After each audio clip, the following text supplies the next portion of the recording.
not in a good place. The BJP has spread kerosene all over the country. You need one spark and we'll be in big trouble.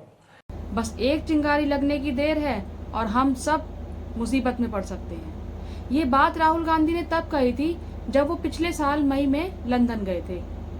अब भक्त लोग चाहे कितना भी मजाक उड़ा ले, लेकिन राहुल गांधी ने जब भी कोई चेतावनी दी है तो उनकी बात आगे चलकर सच साबित हुई है। एग्जाम्पल के लिए जब नोटबंदी हुई थी तो उन्होंने ये कहा था कि नोटबंदी तो हो गई लेकिन अब हमारी अर्थव्यवस्था की कमर टूट जाएगी, और उसके बाद आप सब जानते हैं कि क्या हुआ था। कोरोना के टाइम पर भी उन्होंने यही कहा था। फरवरी में ही उन्होंने इस बात को कह दिया था कि हमारे देश में कोरोना की सुनामी आने वाली है। उनकी बात को मोदी सरकार ने पूरी तरीके से इग्नोर किया, लेकिन आगे चलकर क्या हुआ ये आप सब ने देखा। तो क्या भारतीय जनता पार्टी ने केरोसिन छिड़कने के बाद अब देश में चिंगारी लगाने का काम शुरू कर दिया है? आज इसी पर चर्चा करेंगे अपनी इस वीडियो में। मेरे साथ अंत तक जुड़े रहिएगा और मेरी इस वीडियो को ज्यादा से ज्यादा शेयर कीजिएगा।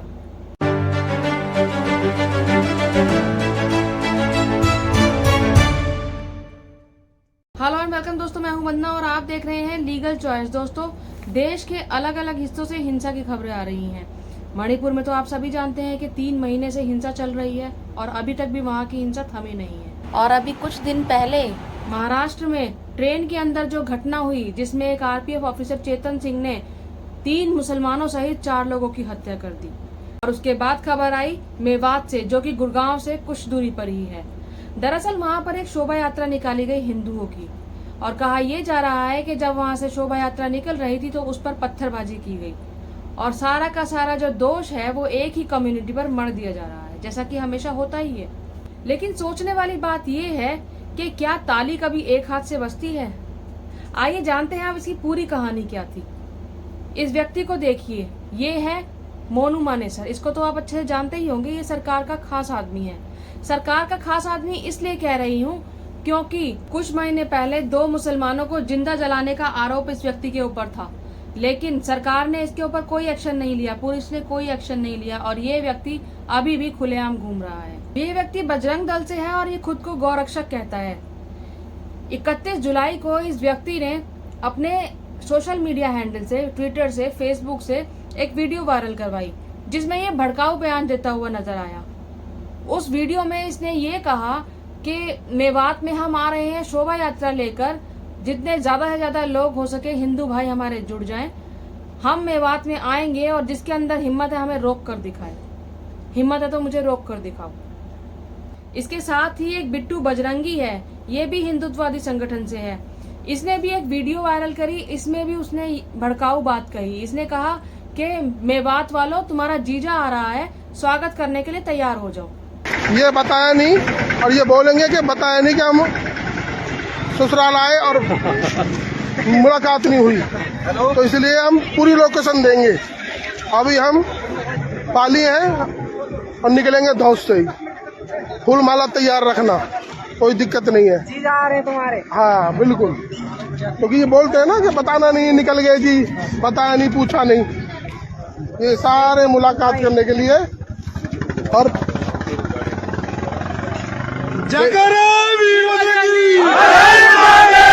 150 गाड़ियां फुल सिस्टम।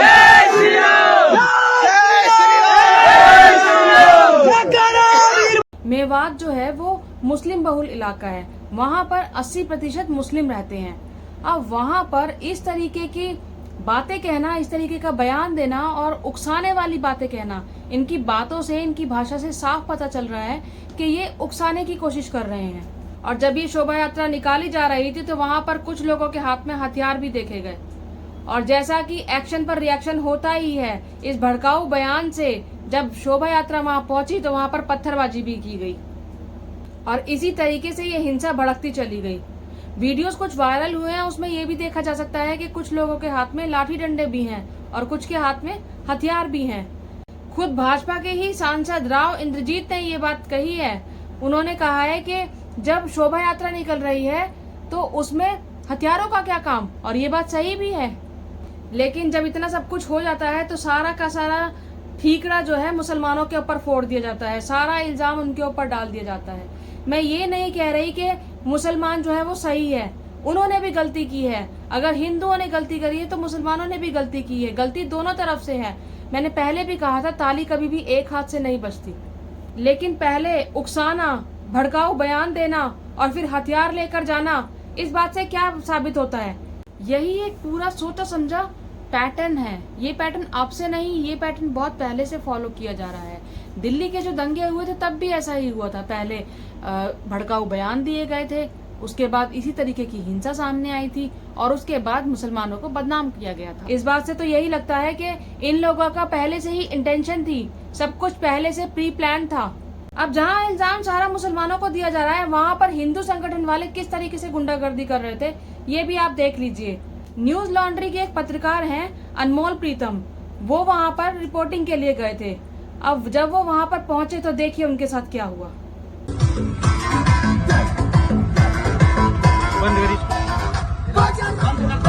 क्या बोला तेरे को अभी? ताली कर तो बंद कर दे भाई, पब्लिक जा रहा हूँ ना मैं। कितनी देर लगेगी जाने में? जा रहा हूँ। तेरी पार्टी गाड़ी में बैठ। तेरी पार्टी देखो यहाँ मारना बड़ा मानो तुम आए तो तेरा उसमें। अरे भाई दो भाई इसमें जा रहा हूँ। हिंदू कौन मुसलमान है? हिंदू मुसलमान है दस तो भाई चल निकल निकल भाई। अभी बोल के गए थे ना आपको। फिर भी तू कर रहा है इंटरव्यू ले रहा है क्या? यही बहुत परेशान है। यही लोग हैं आप। ये लोग बहुत परेशान है भाई। हमें पता है, फिर वे परेशान ना हमारा हमें पता सब कुछ कहानी। आपको पता क्या कहानी हो रही है? ठीक है काटिए पर बस कैमरे में। ठीक है, जा रहे हैं सर, जा रहे हैं। चलो डॉक्टर तो कैमरा बंद कर। देखा आपने, खुलेआम उनसे ये पूछा जा रहा है कि हिंदू है या मुसलमान है। इसका क्या मतलब है कि अगर हिंदू है तो आगे बढ़ जाओ और मुसलमान है तो उनके साथ क्या किया जाएगा? और उनका कैमरा भी बंद करवाया गया। अब आप ये सोचिए कि दंगे होने के बाद प्रशासन की क्या कार्यवाही होनी चाहिए। साफ सी बात है कि जो भी दंगे में शामिल है, खासकर जो मास्टरमाइंड्स हैं, उनको अरेस्ट कर लिया जाए, उनके ऊपर एक्शन लिया जाए। लेकिन नहीं, जैसा कि हम पिछले कई सालों से देखते आ रहे हैं, यहाँ पर भी बुलडोजर जस्टिस ने अपना जलवा दिखाया। 300 के करीब स्ट्रक्चर्स को ढहा दिया गया और 4 दिन तक ये डेमोलिशन चलता रहा। 4 दिन तक चलता रहा, उसके बाद रुका इसलिए क्योंकि Haryana and Punjab high court ने सुओ मोटो कॉग्निजेंस लिया और ऑर्डर दिया कि इस कार्यवाही को तुरंत के तुरंत रोक दिया जाए। तब जाकर ये बुलडोजर कार्यवाही को रोका गया। लेकिन नूह में जो हुआ वो तो हुआ, उसके बाद ये आग गुरुग्राम तक कैसे पहुंची, ये सोचने वाली बात है, ये समझने वाली बात है।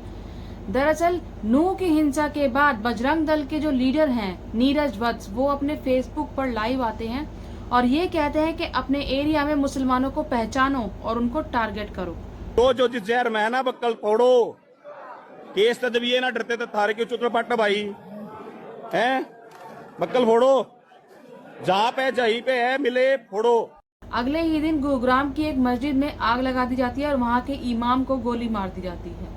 अलग अलग जगह पर मुस्लिम्स को टारगेट किया जाता है, उनकी दुकानों में आग लगा दी जाती है और मुसलमानों को ये कहा जाता है कि 2 दिन के अंदर यहाँ से खाली करके निकल जाएं। और ऐसा होता भी है। हजारों की तादाद में मुसलमान वहाँ से अपनी जान बचाने के लिए निकल भी जाते हैं। बीजेपी के काउंसलर वहाँ पर अपील करते हैं कि कोई भी यहाँ पर मुसलमानों को किराए पर ना रखे। ये सब कुछ एक पूरे प्लान के तहत हो रहा है, ये कोई कॉन्स्पिरेसी नहीं है, ये पूरा प्लान है। इसके लिए पहले डर का माहौल बनाया जाता है, जैसे कि गुरुग्राम में विश्व हिंदू परिषद के जनरल सेक्रेटरी सुरेंद्र जैन ने मल्हार महादेव टेम्पल में बयान दिया कि मेवात का चरित्र बदलने की जरूरत है। कृष्ण की क्रीड़ा स्थली है, संपूर्ण मेवात का चरित्र हमको बदलना है।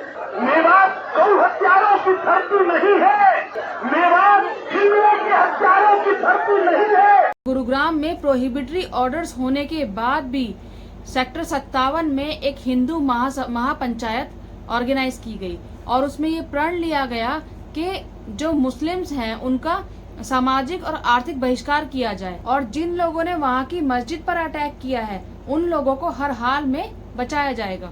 अब सोचने वाली बात ये है कि जहाँ पर सिर्फ मुसलमान को टारगेट किया जा रहा है, वहाँ पर ये एक वीडियो वायरल हो रही है जिसमें कि एक मंदिर के अंदर से गोली चलाई जा रही है। जो व्यक्ति गोली चला रहा है उसका नाम अशोक बाबा है और वो मोनू मानेसर से जुड़ा हुआ है। देखने वाली बात यहाँ पर ये है कि यहाँ ये व्यक्ति गोली चला रहा है और यहीं पर पुलिस भी खड़ी हुई है। लेकिन जहाँ प्रशासन को इन लोगों के ऊपर एक्शन लेना चाहिए, वहाँ पर सुप्रीम कोर्ट के मना करने के बाद भी विश्व हिंदू परिषद और बजरंग दल ने दिल्ली में विरोध प्रदर्शन किया। और सिर्फ विरोध प्रदर्शन ही नहीं किया, नांगलोई पुलिस स्टेशन के सामने ही उन्होंने मुसलमान को बायकॉट करने की और उनको किराए पर ना रखने की मांग भी की है। किराएदार है, जो भी मुसलमान होगा, जो भी इस्लामिक कट्टरपंथी होगा, उसको हम निकाल करके फेंकेंगे कि नहीं। अब सोचने वाली बात ये है कि इस हिंसा को उसी दिन रोका जा सकता था, दिन के दिन इस हिंसा को रोका जा सकता था, लेकिन नहीं रोका गया। फोर्सेस मंगाई जा सकती थी, जितनी जरूरत पड़ती उतनी फोर्सेस मंगाई जा सकती थी दिल्ली से। और हरियाणा के जो गृह मंत्री हैं वो थोड़े से बौखलाए हुए हैं।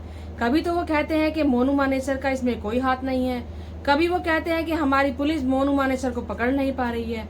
अब मजे की बात ये है कि जिस मोनू मानेसर को पुलिस पकड़ नहीं पा रही है, वो मोनू मानेसर पूरी की पूरी मीडिया को अपना इंटरव्यू देता फिर रहा है, अपना बयान देता फिर रहा है। वाह। इस पर खट्टर सरकार का ये कहना है कि हर व्यक्ति को पुलिस प्रोटेक्शन नहीं दे सकती। इसको क्या समझा जाए? क्या उनके बस की नहीं था इसको संभालना, या फिर उन्होंने जानबूझकर संभाला नहीं? सिर्फ ये दो ही बातें हो सकती हैं, इनमें से कोई एक बात तो है। लेकिन ऐसा कोई काम नहीं है जो सरकार नहीं कर सकती। मैं ऐसा क्यों कह रही हूँ, इस बात को समझिए जरा। बरेली में एक केस आया जिसमें कावड़िया जो थे वो मुस्लिम एरिया से निकलना चाह रहे थे, मतलब अपनी जो यात्रा निकालते हैं, वो जो इकट्ठे होकर निकलते हैं, तब वो मुस्लिम एरिया से निकलना चाह रहे थे। जब उनको रास्ता बदलने के लिए कहा गया तो वो अड़ गए। उनका कहना था कि नहीं जी, हम तो यहीं से जाएंगे। उसमें से कुछ लोगों ने ड्रिंक भी किया हुआ था, कुछ नशे में भी थे, कुछ के पास हथियार भी थे, ऐसी चीजें थी। तो उनको वहां जाने से रोका गया, लेकिन वो लोग नहीं मान रहे थे। तब जाकर उनके ऊपर एक्शन लिया गया, और जिन्होंने एक्शन लिया उन एसएसपी का नाम है प्रभाकर चौधरी। उन कावड़ियों को वहां जाने से रोक तो दिया, लेकिन उस एसएसपी के साथ क्या हुआ? उस एसएसपी को 3 से 4 घंटे के अंदर अंदर उसका ट्रांसफर कर दिया गया। Can you imagine? क्या गलती की थी उस एसएसपी ने? उसने दंगा होने से रोका था, ताकि दंगा ना भड़के, इसलिए कावड़ियों को वहां जाने से रोका था। लेकिन ये सरकार को बर्दाश्त नहीं हुआ, 3 से 4 घंटे के अंदर ट्रांसफर कर दिया। खुद सोचिए कि जो सरकार 3 से 4 घंटे के अंदर ट्रांसफर का लेटर टाइप करवा के भेज सकती है, इतना फास्ट एक्शन ले सकती है, तो क्या वो सरकार हिंसा नहीं रुकवा सकती? हिंसा रुकवाने के लिए एक्शन नहीं ले सकती? फोर्सेज नहीं भेज सकती? तो फिर क्यों नहीं भेजा गया? इसका क्या मतलब है? इसका तो साफ मतलब ये होता है कि ये सब कुछ जानबूझकर होने दिया जा रहा है। इसी को तो चिंगारी कहा जा रहा है, जो भारतीय जनता पार्टी लगा रही है। अब सोचने वाली बात ये है कि जहाँ भी धार्मिक हिंसा होती है, वहाँ पर बजरंग दल वाले, विश्व हिंदू परिषद वाले या और भी जो हिंदुत्ववादी संगठन है, वहीं उन्हीं के लोग क्यों पाए जाते हैं? कितनी बार आपने देखा होगा कि कोई शोभा यात्रा होती है या फिर हिंदुओं की कोई रैली निकलती है, तो उसमें जो है ऐसी हिंसा ज्यादा देखने को मिलती है, क्योंकि उसमें इस तरीके की प्लानिंग की जाती है पहले से ही। और उन रैलियों को उसी एरिया से क्यों ले जाया जाता है, ये सोचने वाली बात है। जो मुस्लिम इलाका होता है, जो मुस्लिम एरिया होता है, वहीं से क्यों ले जाया जाता है? सुनने में आप लोगों को बुरा लग रहा होगा, लेकिन हिंदुत्व को बचाने का ढोंग करने वाले ये हिंदुत्ववादी संगठन उस समय कहाँ चले गए थे जब किसान सड़कों पर बैठे थे? क्या किसान हिंदू नहीं थे? तब उनको खालिस्तानी कहकर उनको बदनाम किया गया। ये हिंदुत्ववादी संगठन तब कहाँ चले गए थे जब हमारी महिला खिलाड़ी सड़कों पर बैठी थी, जंतर मंतर पर धरने पर बैठी थी? तब ये कहाँ चले गए थे? क्या हमारी महिला पहलवान खिलाड़ी हिंदू नहीं थी? उस समय उनको जाट कहकर उनका अपमान किया गया, उनको बदनाम करने की कोशिश की गई। ये संगठन तब कहाँ थे जब मणिपुर में महिलाओं को नंगा करके घुमाया गया था? सच बात तो ये है कि इन संगठनों द्वारा पूरे देश में हिंसा को भड़काने की कोशिश की जा रही है, तब ये संगठन आगे नहीं आते। लेकिन जहाँ भी धार्मिक उन्माद होता है, जहाँ भी धार्मिक हिंसा भड़कने की बात होती है, वहाँ पर ये संगठन सबसे आगे पाए जाते हैं। इसी के जो कार्यकर्ता होते हैं, इन्हीं के जो इनके जो मेंबर्स होते हैं, सदस्य होते हैं, वही इन हिंसा में अक्सर पाए जाते हैं। लेकिन अब आप कहेंगे कि इनको दंगा करके क्या मिलेगा, ये आखिर दंगा क्यों भड़काएंगे, इनका क्या फायदा? फायदा मैं बताती हूँ आपको। इसमें सरकार के 2 फायदे हैं। पहला फायदा, 2024 में इलेक्शन आ रहे हैं और जब चुनाव आते हैं तो क्या होता है आप सब अच्छे से जानते हैं। 2019 में क्या हुआ था आपको याद है ना? पुलवामा याद है ना आपको?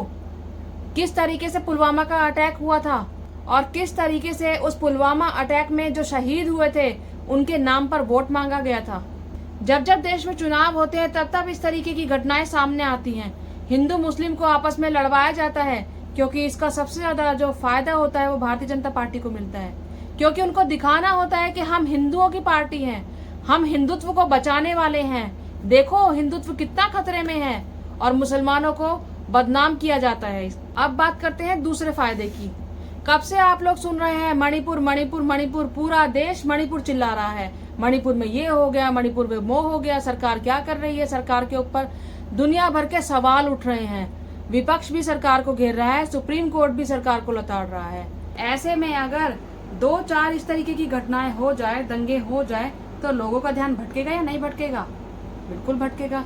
तो बस तभी तो सरकार का फायदा है, क्योंकि भाजपा के पास जब किसी बात का जवाब नहीं होता तो उस मुद्दे से लोगों का ध्यान भटकाने के लिए वो कोई दूसरा मुद्दा खड़ा कर देती है।